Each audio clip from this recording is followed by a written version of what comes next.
আপনি এই যে 50 লাখ টাকা ব্যয় করার পরে কি আপনি সুস্থ ছিলেন?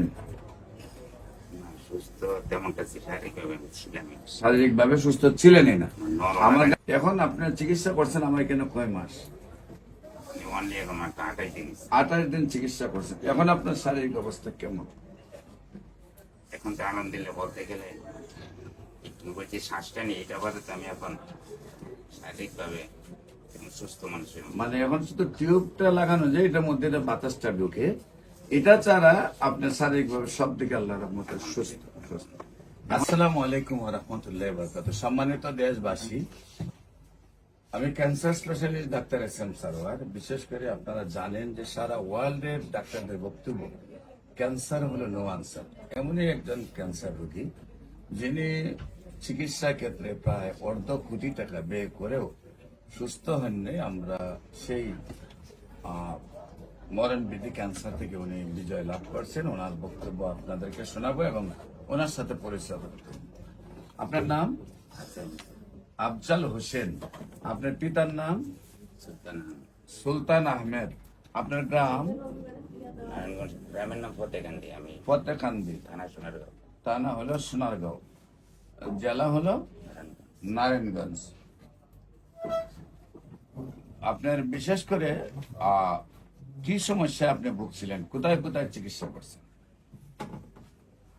আমি ফার্স্টে চিকিৎসা করছি আপনার মগবাজার কিংস পার্কের কিডনি জেনারেল হসপিটাল, এখানে ডক্টর ছিল, ওনার দ্বারা অপারেশন করা হয়েছে, রেডিয়েশন কেমন এগুলো নেওয়া হয়েছে। প্রায় 18 থেকে আবার 20 মাস পরে আমার এই ক্যান্সারটা টনসিলে দেখা দেয়।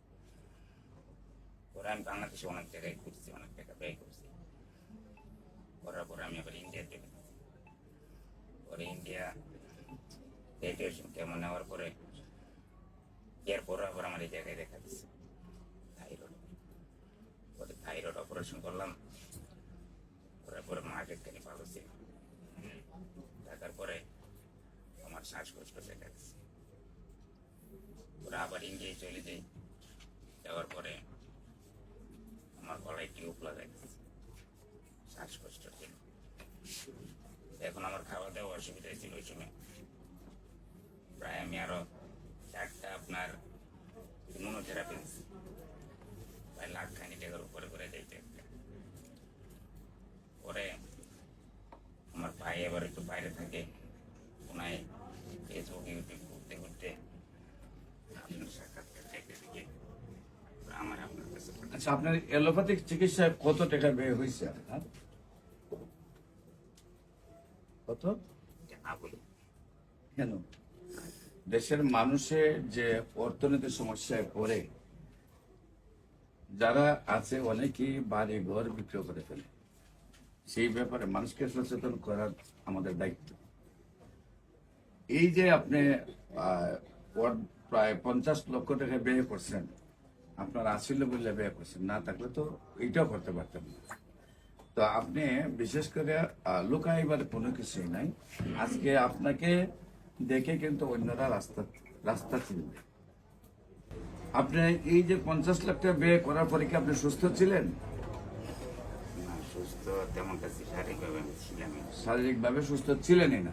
Normal আমার মানে কাছে আসছিলেন যখন নলটার মধ্যে যে ময়লা পড়তো সাইড দিয়ে। এখন আপনার চিকিৎসা করছেন আমার কেন কয় মাস? অনলি এখন একটা 28 দিন। 28 দিন চিকিৎসা করছেন। এখন আপনার শারীরিক অবস্থা কেমন? এখন তো আলহামদুলিল্লাহ বলতে গেলে তুমি বলছি শ্বাসটা নিয়ে এটা বাদে তো আমি এখন শারীরিকভাবে একদম সুস্থ মানুষ হলাম। মানে এখন শুধু টিউবটা লাগানো যায়, এটার মধ্যে এটা বাতাসটা ঢুকে, এটা ছাড়া আপনার শারীরিকভাবে সব দিকে আল্লাহর রহমতে সুস্থ।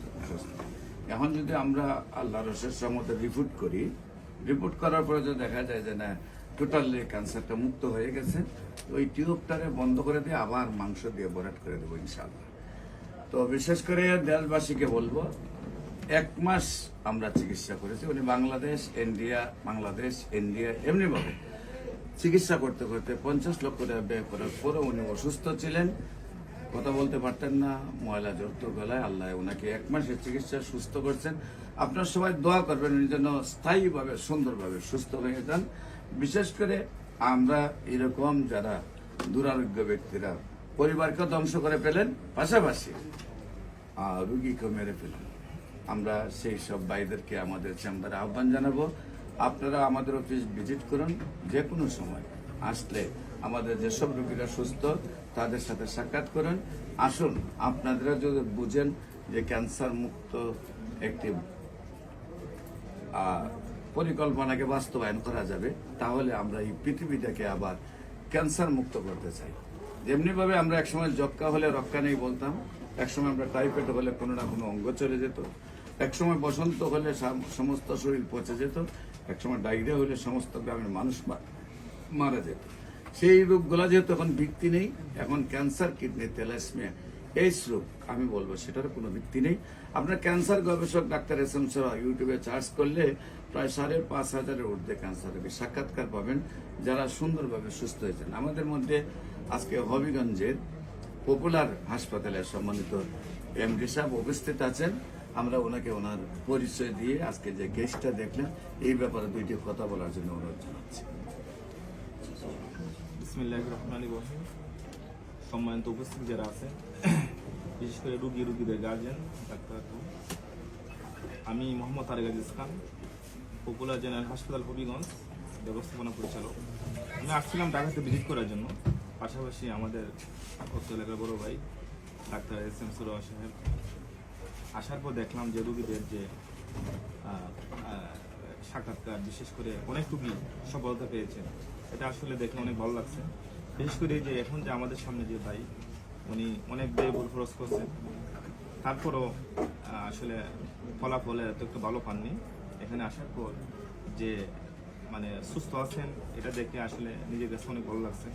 বিশেষ করে আমি বলবো সারা বাংলাদেশ এবং যারা আছেন বাংলাদেশের বিভিন্ন স্থানে, পৃথিবীর বিভিন্ন স্থানে আছেন, বসবাস করেন, সবাই যাদের আত্মীয়স্বজন বিশেষ করে ক্যান্সার অথবা কিডনির সমস্যা যারা চিকিৎসা করে শেষ পর্যায়ে চলে আসছেন, যে না আর আসলে আশা নেই, যে নিরুপায় একদম, আমি বলবো আপনারা একবার ভিজিট করেন, আসেন, আশা করি ভালো ফল পাবেন।